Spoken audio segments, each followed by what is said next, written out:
Mitra nuju ngadaukeun dongeng nuju duna nyata Cipanon Indung karangan Kileksa ayeuna nincak bagian ke-58. Sabada Mang Jaya namatkeun bagian ke-57 ayeuna ngahanca bagian ke-58. Mugi-mugi dongeng-dongeng ti Mang Jaya official tiasa katampi kalayan kabingahan. Mangga nyangakeun dongengna karangan Kileksa Cipanon Indung. Atuh pamihoyong dongeng nu tamat buka playlist Mang Jaya official. Aya dongeng nu judulna nyaeta Dedemit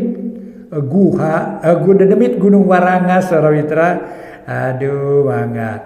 Aya Mustika Talaga Bodas mangga. Nyaeta mah tamat sadayana tos tamat.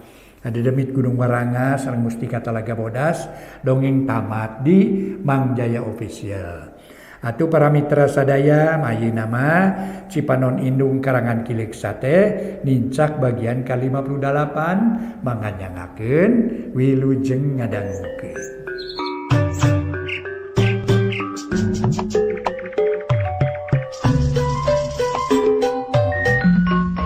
Para mitra kaum dangu wilujeng tepang dangu deui sareng acara matuh dongeng enteng.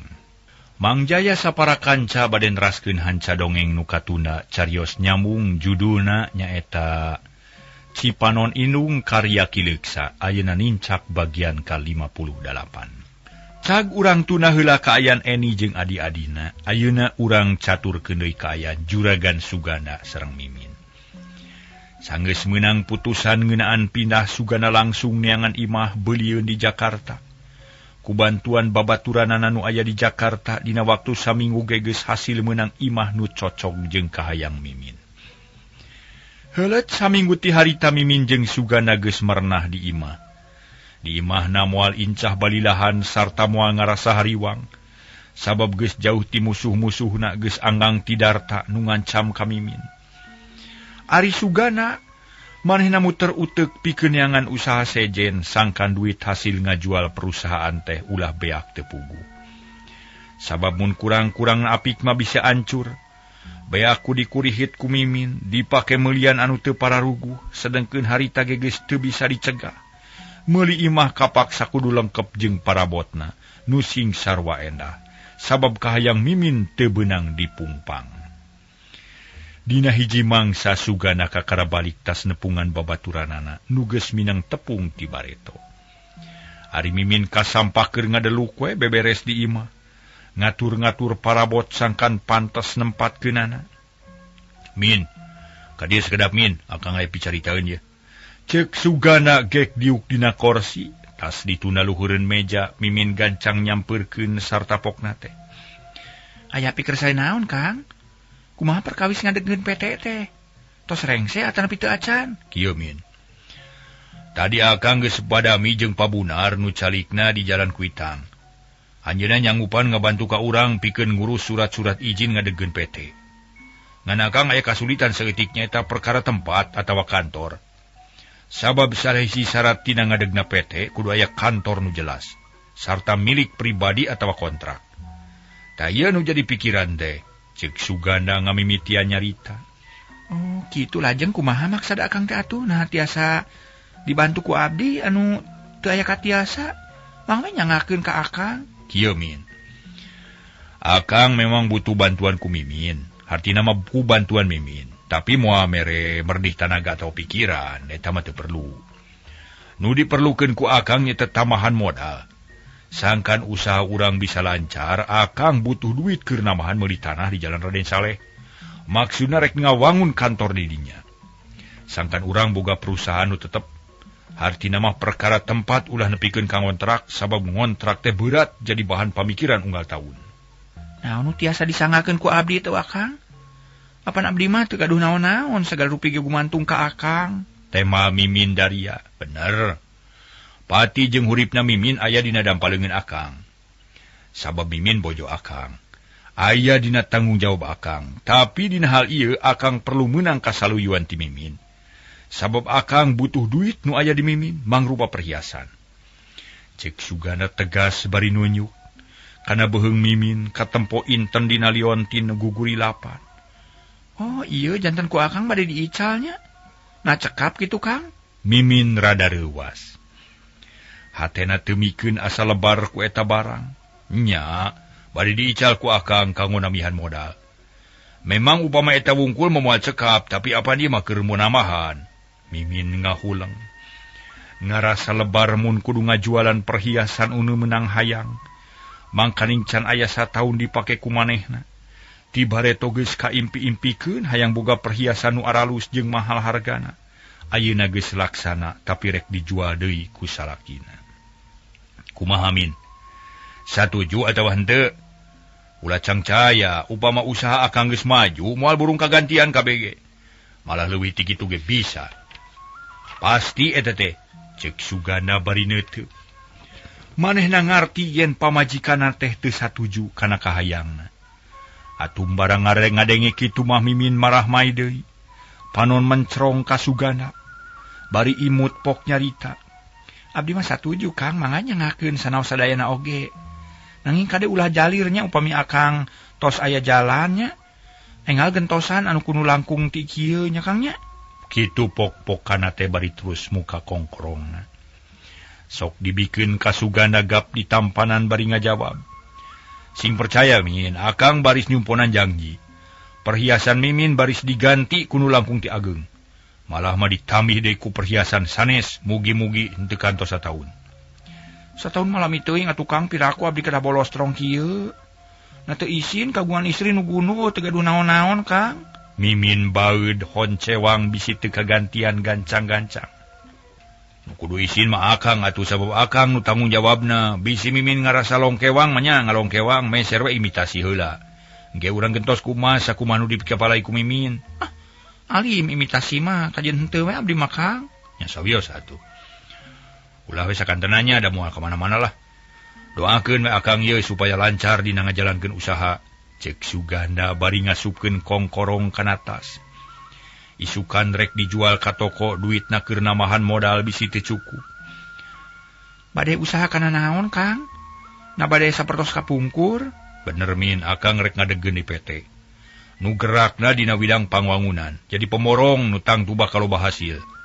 Sabab pangbangunan di Jakarta lebih padat ayeuna teh. Akang teu bisa kana usaha sejen mah, keahlian akang di dinya. Pangalaman geus 11 tahun teh atuh. Jawab Suganda bangun reueus. Ngarasa yakin yen usahana baris hasil. PT naon jenenganana Kang? Nu diusulkeun ku pamarentah teh PT Sinar Parahyangan. Muga-muga aya pamor jeung wibawa sarta maju dina usahana. Doakeun ku Miminnya. Ceuk Suganda reueusna keur. Manehna teu boleh inget kana lemah cai nu lahir jeung digedekeun di tanah Pariangan. Aduh ya para warga. PT Sinar Pariangan lah. Nah PT itu PT di kantun tugas. PT sedih prihatin. Teu aya nu ngadamal PT gitu para mitranya. Cing, minta juga naik. Ya di mana di Dalmal teh? Itu semua di PT sedih prihatin gitu. Aduh teu aya para wargi, aduh. PT teh kudu gara-raga. Aduh, iya mah. Aduh. Mangga, Pak. Ya udah. PT naon cenah? PT ieu cenah kudu cileuh kentel peujit. Eta tereh beungharu boga PT kitu ka para mitra. Pasti tereh maju lah usahana soalna bakuru cileuh kentel peujit. Mangga urang teraskeun. Mimin teu nemal deui manehna ukur ungeuk bari ngahulang. Breh kacipta deui kaayaan di Bandung nu pinuh ku lalakon hirup nu rupa-rupa. Di mimiti ngalaman sangsara nepi kalaksana. Jadi nyonya direktur. Sarta lain sakali menang kapeurih jeung kakeuheul. Malah madina akhirna diancam ku Darta, nu ayeuna masih keneh ngaringkuk di Panyara. Para mitra kaum dangu, gancangna carita setengah tahun geus kaliwat, Suganda geus hasil ngadegkeun deui perusahaan. Nu dibere ngaran PT Sinar Parahyangan. Kantor di Jalan Raden Saleh milik pribadi dibangun make modal anu lain saeutik hasil ngajual PT nu di Bandung. Ti mimiti ngadeg nepi ka ngolahna, Suganda sibuk sorangan. Lantaran pagawe can pati loba untung loba kababuhan nu siap pikeun ngabantu ka Suganda. Atuh dina ngalaksanakeun neangan pagawe oge dibantu ku Pak Busnar nu geus boga CP di Pluit. Harita nu muka lamaran pikeun pagawe teh langsung dijalankeun ku pabunar.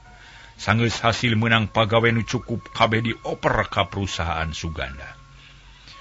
Taun mungaran Suganda kudu nanangan werit nu lain lumayan. Sabab biaya keur kaluar lain saeutik-saeutik timimiti modal usaha gaji pagawe jeung sejen-sejena. Sedengkeun hasil can menang lantaran can loba langganan jeung can apal kana kaayaan di kota Jakarta. Ku ayana kariweuh di pagawean Suganda jadi poho ngurus diri. Poho ngurus rumah tangga isuk-isuk geus indit ngantor ngadeluk nepi ka jam 5. Kadang kala lemur nepi ka jam 8 peuting. Mun balik ka imah sanggeus mandi tuluy dahar dug sare kerek nepi ka isuk, akibatna mimin jadi murang maring. Lantaran boga rasa yang dirina teu dibutuhkeun deui ku Suganda, malah lain sakali dua kali pasakan manehna tara di dahar, lain ku teu ngeunah tapi Suganda sok poho kana dahar, mun datang ka imah langsung sare, parat nepi ka isuk jam 7 geus indit deui ka kantor. Dina hiji poe mimin diuk sorangan di tepas. Nangkep harigu bari melong kaburuan nu pinuh ku kekembangan. Cicing di Jakarta asa nu ngelis teu aya dulur atawa kababuhan.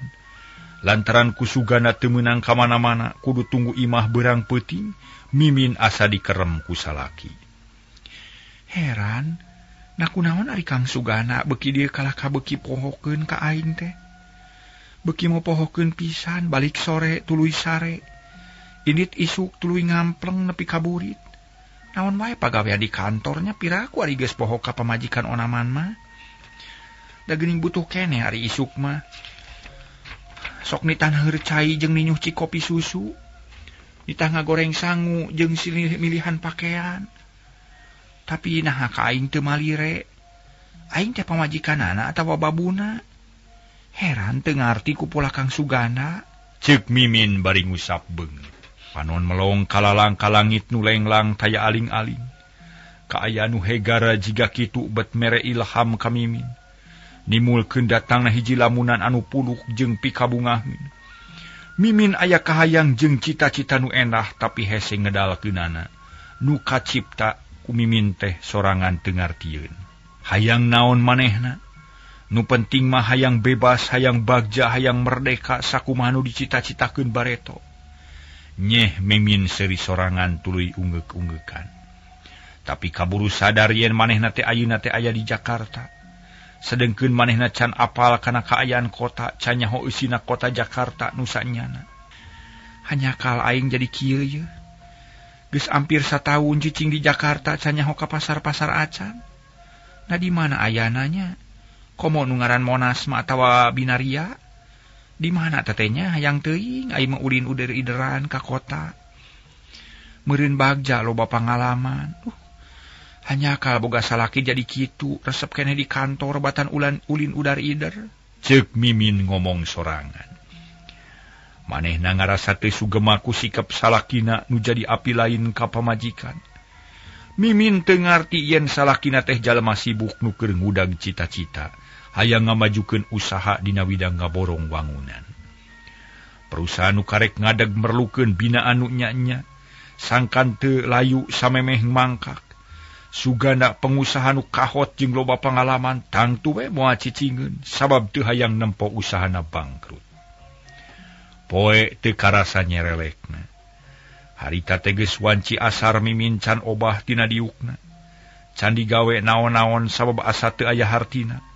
Poe kamari manehna masak di ngeunah-ngeunah tapi salakina teu daekeun ngadahar. Alesana teh capek jeung can hayang dahar. Kalah kasare labas nepi ka isu. Harita Suganda can datang di dagoan tepi ka magrib masih keneh can datang. Mimin meuni jejebris jengkel ka salaki nu kamalinaan. Meuni teu inget ka pamajikan indit subuh datang poek teh sanyana.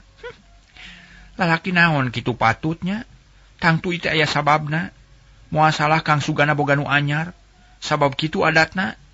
Geureuh-geureuh pageuh jeung induk jeung ibu wati ge, buktina nyolowedor ka aing. Taina geus ngahiji jeung aing tangtu we nyelewer deui ka nu sejen. Komo deui ieu mah di kota gede, nu tangtu loba kesempatan nu hade. Moal salah pasti ku kituna teh. Hanya kala aing can apal jalan, mun geus nyaho disusu tah ka kantorna lah.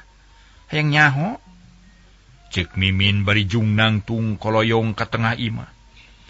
Teu lila geus biji deui jen ngajanteng dina teras panon melong ka jalan. Tapi di teras teu lila leos kapipir tumpat tempo kana jandela jeung temok anu mager imahna. Di dinya ge teu lila sup katepas gek diuk bari ngusapan beheung nu polos teu make kongkorong. Pileuleuyan kongkorong meureun maneh teu dijual we dipake roro jalan ku Kang Sugana. Ngajajanan awewe sejen jiga ka aing bareto. Cilaka mun kieu mah aing katipu. Dan nya Kang Sugana teh kanu bogoh masok boro-boroan manehna teh. Duh, pasti kena kituna teh. Hah, sekarasa ku aing sorangan. Mimin beuki goreng sangkaanana. Sabab geus boga sifat sarakah ti bareto ditamah ku asak timuru. Tungtungna Mimin asup ka imah panto jeung janela dikuncian. Blug ngabebeutkeun maneh kana kasur. Pupuguh nyamat-nyamat inung bapana nu aya di lemur. Mimin ngarasa keung pindah ka Jakarta teh asa dijual payu.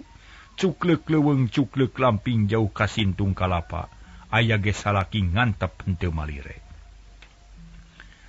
Kira-kira jam 8. Gerung aya sedan asup ka pakarangan. Reg eureun sarta hamesin dijempe kadepruk sadanu leumpang dina teras. Tuluy ngolotrak rek muka panto tapi panto dikunci ti jero. Mimin, buka panto ya Kang datang. Ceuk nu ti luar tayalian iwah ti Sugana kakarap balik ti kantor. Mimin lain teu ngadenge kanu gegeroan tapi kakeheulna kalah kanamahan. Lantaran Sugana wanci kitu kakara datang, Mimin kalah kamurungkut mulan sirah ku simut. Ngarenghap oge ditahan. Ngadedempes mung mukakeun panto ge. Kalah hapunten ngadedempes mung mukakeun panto kalah api-api sare. Mimin, buka panto ye. Sugana ngagorowok leuwih tarik batan tali. Tapi tetep panto taya nu muka akhirna Sugana ngoreleng kapipir. Ngadeuketan kana janela kamar dor keketrok kana janela bari gegeroan ka Mimin tetep jempling. Astagfirullahalazim. Kamana risi Miminnya? Palang siang anu teu beres ye. Sugana reuwaseun leos katepas. Tuluy gegedor kana panto bari gegeroan ka Mimin. Tapi keukeuh Mimin teu mukakeun panto kala ngahep-hep api-api sare. Tungtungna Sugana ambek lantaran geus capek ti kantor keneh hayang geurareureuh. Jabet kaca panto ditepak satarikna. Podoro kaca ancur. Bayatak dina ubin kebeg Mimin ngarenyag. Manehna cengkat bari jeung beungeut pias. Reuwas ngadenge kaca ancur jeung sieun ku salakina. Bisi ngamek pedah teu daek mukakeun panto. Sajongjongan mah Mimin teh ngahulang ka sima panon melong kana panto kamar, pikiran kumalayang kan teu puguh. Cilaka tang tukang Sugana ngamek ye. Kumaha alesanana nya? Ceuk hate Mimin bari ngeleper loba kapaur. Keur kitu kadenge sora sapatu nu leumpang ditepas. Bari nyepakan bubuk kaca, brai-brai lampu ditepas dihurungkeun. Tuluy di tengah oge hurung Sugana geus asup moncor kana kaca nu ancur. Mimin, besare acan, keur naon ha? Sugana jadi amak lantaran pamajikan teu daek mukakeun panto. Timbul sangka anu lain-lain bisi Mimin keur ocon jeung lalaki sejen. Ngadenge salakina sasentak Mimin beuki guguk. Rek cicing we paur. Rek kaluar ge sieun tungtungna ngeleper bari diuk sisi kasur. Kolotrak brai panto kamar muka sup Sugana ka jero. Barang breh nempo Mimin keur diuk bari ngumar cipanon. Atuh meuni colohok Sugana lalaunan ngadeuketan poknanya. Min, kunaon cicing wae? Naon sababna teu daek mukakeun panto? Na teu meunang mun akang asup ka imah? Coba jawab. Ceuk Sugana bari neuteuk. Sorot panon jiga nu cahayaan. Kang Sugana, hapunten Kang abdi rumaos lepat. Jawab Mimin manehna kapaksa ngaku salah. Sabab teu boga keur alesan nu asup akal. Teu kahar ti naon sababna bisa kieu. Mimin teu nemalan kalah ka ngeluk tungkul bari ngumar cipanon. Hatena jadi tagibur teu puguh. Ongkoh keheul ka Sugana tapi oge sieun deui sabab rumasa salah. Nu akhirna Sugana nepi ka amek kaca hareup diancurkeun sabab panto teu dibuka. Kadieu Min kaluar. Sugana ngaleos ninggalkeun Mimin. Gek diuk di tengah imah. Bari nahan napas ngadalikeun amarah sangkan teu budal ka Mimin. Para mitra kaum dangu, ari Mimin teu aya piliheun akhirna nurut kana parentah Suganda. Nuturkeun ka tengah imah gek diuk bangun lungse beungeut pias katojok ku cahaya neon. Sakedapan mah dipelong ku Suganda kawas nu hayang ditenan kaayaan hatena. Min, akang minta jawaban nu pasti. Naon sababna nepi ka kieu? Nah Mimin teh torek atawa kumaha? Nah kasarean atawa teu ngadenge kanu gegedor di luar? Ceuk rarasan mada tarik ke geruan teh. Malah makana janela ge gegedor ngarah kadenge ku Mimin. Kang, abdi rumaos lepat, abdi teh jengkel. Keheul abdi teh ka akang teh margi wayah kieu na memuli. Nah ti mana heula tukang? Nah kedah dugi ka wengi ari ngantor di Jakarta. Abdi teh keung teu aya batur di bumi. Mimin terang-terangan bebejak ka salakina. Sabab kitu kanyataanana. Har ari Mimin, apan akang teh lain sakali, dua kali balik peuting teh. Unggal poe ge pan peuting bae. Nah kakara ayeuna boga pikiran kitu. Sugana teu ngarti kana kaayaan hate Mimin. Sakali atanapi dua kali mah abdi teh masih keneh ngamaklum kan. Margi hartos nama manawi teh moal saterasna nang eri keteras-terasan kieu mah abdi teh teu sangem asa teu aya hartosna asa dipalire teu dipalire ku akang. Enjing keneh tos angkat ari mulih tos wengi sumping ka bumi teras kulem teu malire ka abdi. Nah dianggap naon atuh abdi teh Kang? Suganda narik napas panjang teu buru-buru nemalan. Manehna ngalamun inget kana hanca pagawean nu numpuk di kantor. Geus boga niat ti bulan tukang jen manehna rek neangan deui pagawe. Nu sakira dipercaya ku manehanana. Tapi meleh pagawe teh teu gampang kudu ati-ati dina nangtukeun pilihan. Sabab jadi wawakil manehna kudu nu bener-bener jujur jen tanggung jawab.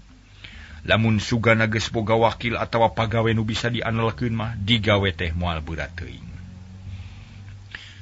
Kang Sugana, nah kalah Kang ngahuleng. Teu kahartos maksad abdi tapi kumaha? Sing hartos atuh Kang abdi teh di teh nu ngelis.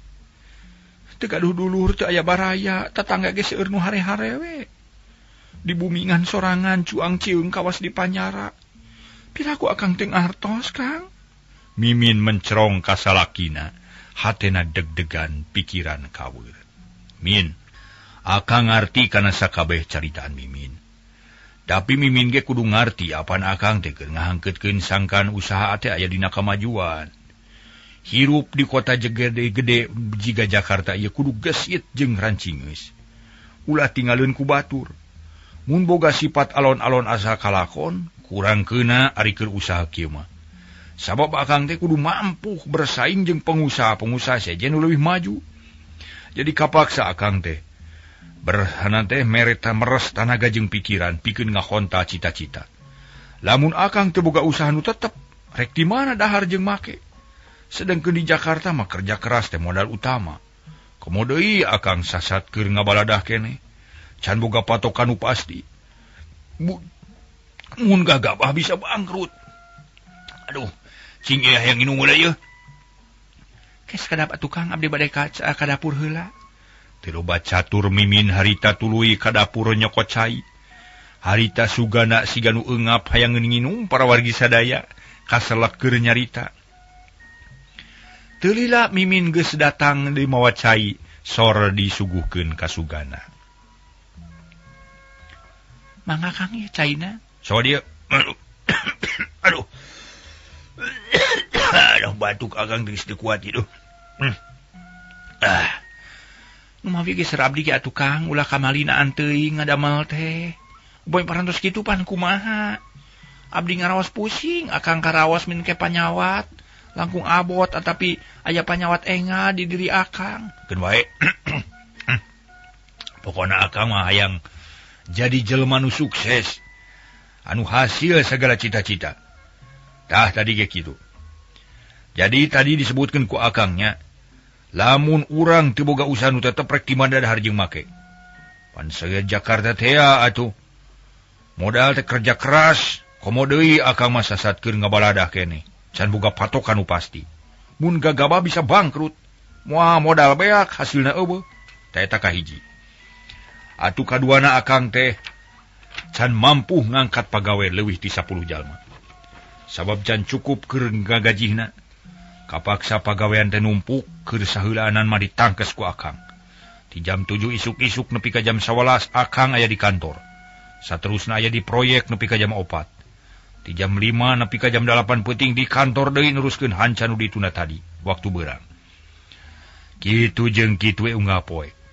Ieu teh keur kapentingan perusahaan. Mun perusahaan maju anu senang saha akang jeung Mimin nu bogana. Sabab akang teh pangnawani kieu boga rasa tanggung jawab pikeun ngabayuan Mimin salaku bojo akang. Mun akang teu boga tanggung jawab, rek cicing we di imah keur naon kacape-cape barina oge. Atuh katiluna pangna urang jadi cicing di Jakarta apan Mimin geus boga kahayang. Mimin nu keukeuh ngajak pindah ka dieu.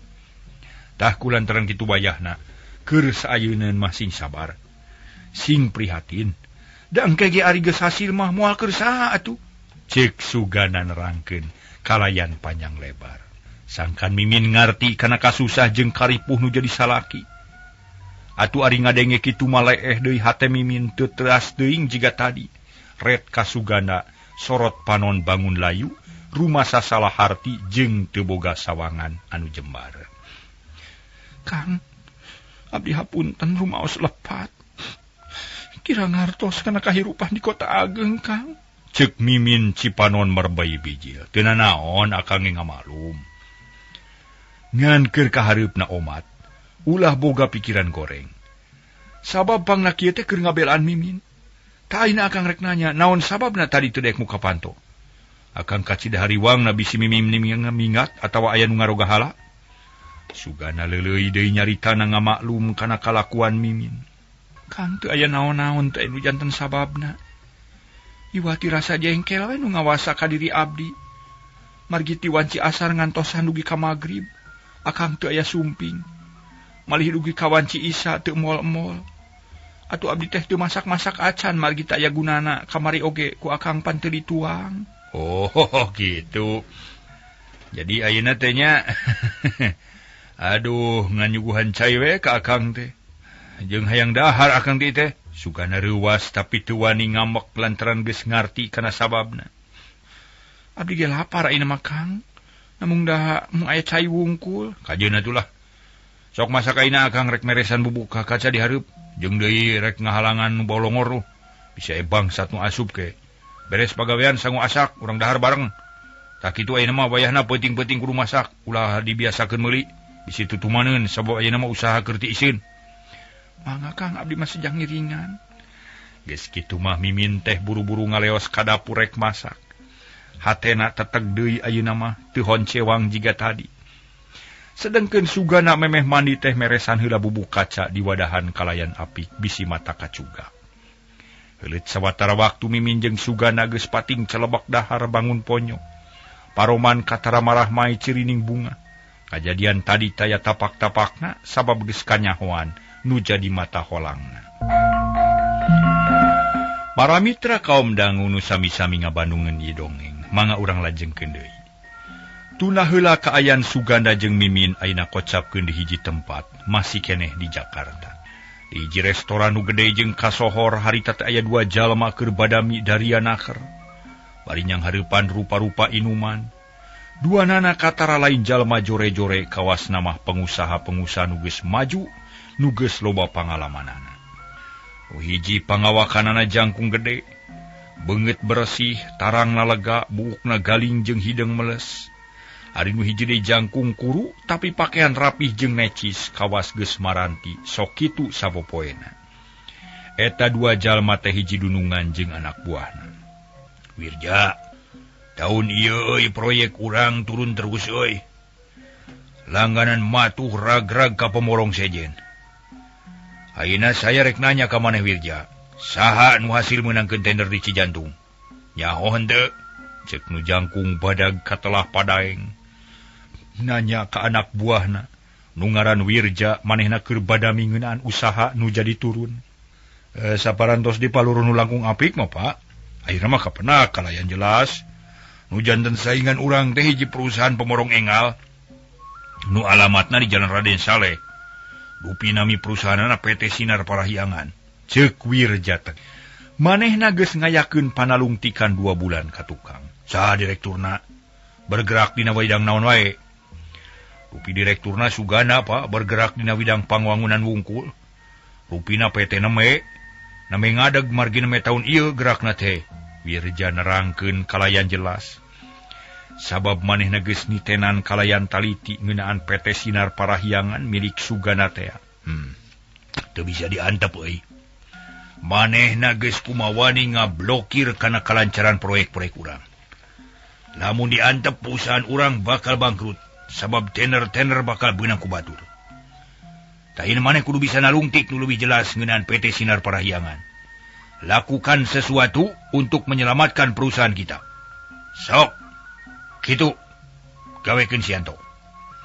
Ceuk Padaeng nyarita campur paroman jadi kereng sabab keur amak. Mangapa abdi mah siap kanggo ngajalankeun eta tugas.